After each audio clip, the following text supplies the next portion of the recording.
جماعت کی دلیل آپ کو دے رہا ہوں، یہ بخاری کی حدیث ہے، آپ بعد میں چیک کر لیجئے گا، حدیث نمبر میں بتاتا ہوں، 3606 نمبر حدیث ہے، حدیث نمبر 3606۔ حذیفہ بن یمان رضی اللہ تعالیٰ عنہ بیان کرتے ہیں، دیگر صحابہ کرام رسول اللہ صلی اللہ علیہ وسلم سے خیر کے بارے میں سوال کرتے اور میں شر کے بارے میں، برائی کے بارے میں پوچھا کرتا تھا، اس ڈر سے پوچھا کرتا تھا کہیں میں برائی میں ملوث نہ ہو جاؤں، برائی میں گرفتار نہ ہو جاؤں، اس لیے میں شر کے بارے میں عام طور سے رسول اللہ صلی اللہ علیہ وسلم سے پوچھا کرتا تھا۔ وہ بیان کرتے ہیں کہ میں نے رسول اللہ صلی اللہ علیہ وسلم سے کہا، اے اللہ کے رسول، پہلے ہم زمانے جاہلیت میں تھے، شر کے زمانے میں تھے، پھر اللہ تعالیٰ نے ہمیں ہدایت دی، ہمیں خیر دیا تو ہم اسلام میں داخل ہوئے۔ اے اللہ کے رسول، یہ جو ابھی خیر کا زمانہ ہے، جس زمانے میں ہم جی رہے ہیں، کیا اس کے بعد شر کا بھی زمانہ آئے گا؟ دیکھیں کیسے ڈر لگا ہوا ہے، ان کو زمانے کی پرواہ ہے اور ہم لوگ دین کے بارے میں کوئی پرواہ نہیں کر رہے ہیں، اپنے بعد آنے والا زمانہ ہے ان کی فکر کر رہے ہیں کہ ایسا نہ رسول اللہ چلے جائیں یا خیر کے بعد شر کا زمانہ آ جائے اور ہم شر میں واقع ہو جائیں۔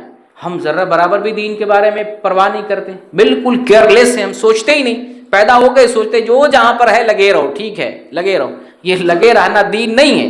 دین کے بارے میں آپ کو جو ہے سمجھنا پڑے گا اور ہوش مند ہونا پڑے گا، عقل و شعور کو کام میں لگانا پڑے گا۔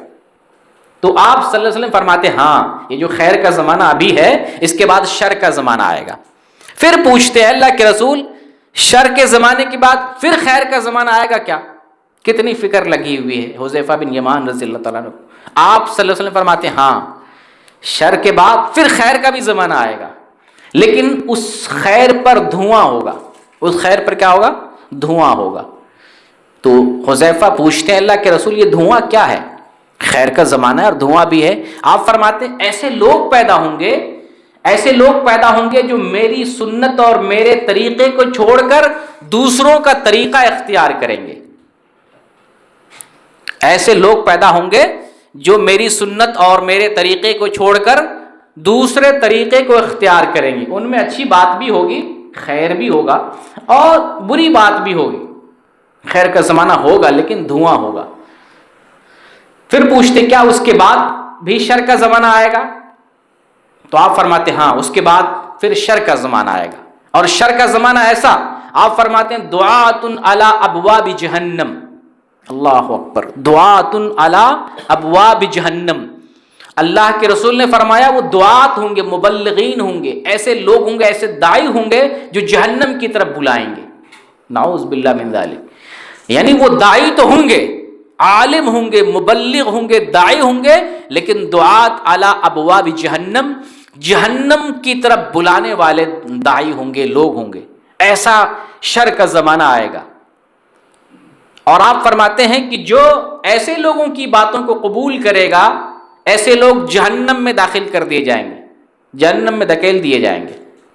پھر پوچھتے ہیں اللہ کے رسول ان کی کچھ علامت بتائیے تاکہ ہم بچ سکیں۔ آپ نے فرمایا وہ ہماری قوم سے ہوں گے، وہ دعات علی ابواب جہنم، جہنم کی طرف بلانے والے ہماری ہی قوم سے ہوں گے، ہماری زبان بولیں گے۔ پھر پوچھتے ہیں اللہ کے رسول اچھا ہمیں نصیحت کیا کرتے ہیں؟ ایسے لوگوں کو پائیں، ایسے زمانے کو پائیں تو آپ ہمیں نصیحت کیا کرتے ہیں، ہمیں کرنا کیا چاہیے؟ آپ فرماتے ہیں تم مسلمانوں کی جماعت کو لازم پکڑو، یہ ہے اہل السنہ والجماعہ، مسلمانوں کی جماعت کو لازم پکڑو اور مسلمانوں کے امام کو لازم پکڑو۔ آپ نے دو بات فرمائی، جماعت کو اور امام کو لازم پکڑو۔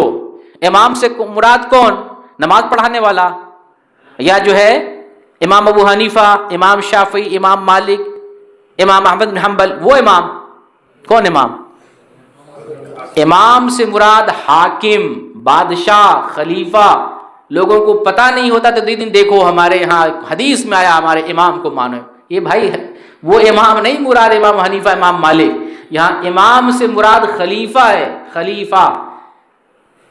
اللہ کے عرش کے سائے میں 7 قسم کے لوگ جگہ پائیں گے، ان میں پہلا نمبر کس کا ہے؟ امام عادل۔ وہ کون سے امام ہیں؟ امام حنیفہ ہیں، امام مالک ہیں، امام شافعی ہیں۔ کیا مراد ہے وہاں؟ عادل حکمراں، وہی امام ہے۔ امام سے مراد امام سے مراد حاکم، خلیفہ، حکمراں. تو تم مسلمانوں کی جماعت کو لازم پکڑو اور مسلمان کے امام کو. اس لیے امام سے دھوکہ نہیں کھائیے گا، امام سمجھیے گا حاکم اور خلیفہ کو. صحابی پوچھتے ہیں حذیفہ بن یمان، اے اللہ کے رسول اگر اس ٹائم کوئی جماعت نہ ہو مسلمانوں کی، کوئی حاکم نہ ہو مسلمانوں کا، تب ہم کیا کریں گے؟ تو آپ فرماتے ہیں ان تمام فرقوں سے الگ ہو جا. یعنی جتنے بھی فرقے مسلمانوں میں پیدا ہوئے رہیں گے، آپ فرماتے ان تمام لوگوں سے الگ ہو جائے. حدیث کے الفاظ دیں گے فاعتزل تلک الفرق کلھا، تمام فرقوں سے الگ ہو جاؤ، تمام فرقوں سے، کسی فرقے اور پارٹی میں نہ رہو، الگ ہو جاؤ.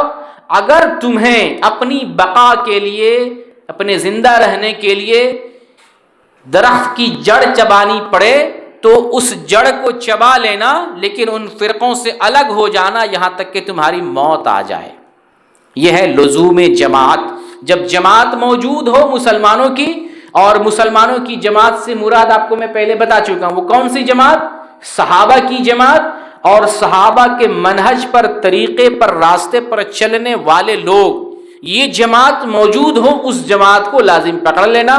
وہ جماعت نہ ہو، کوئی آدمی نہ ہو تو اکیلے رہ جانا، درخت کی چھال، درخت کی جڑ چبا لینا، موت تک اسی راستے پر رہنا، لیکن ان فرقوں میں سے نہ ہو جانا جو اسلام کے نام پر مختلف فرقے بنا لیے.